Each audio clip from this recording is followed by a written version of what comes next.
आपण करूया आज तिळाची वडी। शेंगदाणे भाजून घेऊया, चांगले तरपर्यंत निघते शेंगा भाजून घेऊया। आपले शेंगदाणे आता भाजून झाले, काढून घेऊया।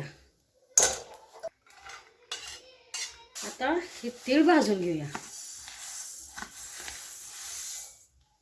बारीक गॅसवरच भाजून घ्या, नाहीतर मोठ्या गॅसवर भाजले ना तीळ तर वडीची चव बदलून जाईल, कारण वडी कडवटपणावर लागेल थोडी।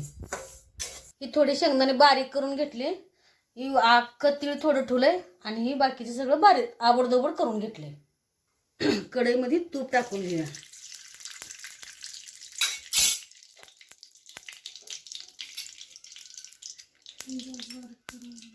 पाव किलो गूळ त्यात टाकूया। 2 चमचे पाणी घालूया।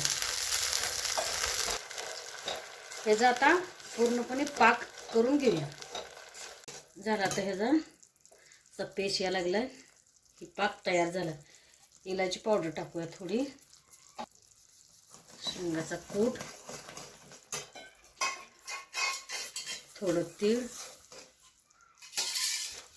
बारीक केलेलं तीळ सगळं मिक्स करूया। हे चांगलं असं एकजीव होईस्तोवर हलवूया।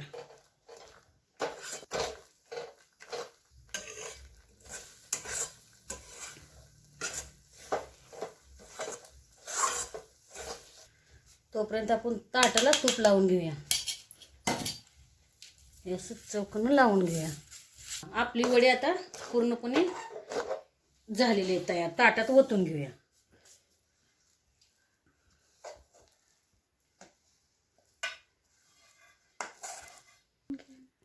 असं ताटाला सगळं पसरून घेऊया।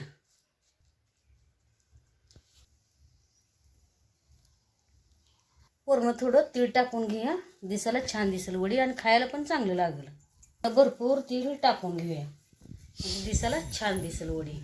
हे आता गरम आहे, थोडंसं थंड झालं का ह्याच्या वड्या काढून घेऊया। तुम्हाला पाहिजे तशा कोणत्या बी आकारात काढून घ्या। हे बघा आपली वडी तयार झाली। हे बघा तुम्ही बघू शकता, एवढी मऊ झाली ही वडी। तुम्ही सुद्धा एकदा या संक्रांतीला ही वडी करूनच बघा, इतकी मऊ झाली ही वडी। हे का कुणी बी खाऊ शकतो, बारकी लेकरं खाऊ शकते, ती आजी आजोबा ती सुद्धा खाऊ शकते ती वडी। ही अशी झाली एकदम, तुम्हीही करून बघा।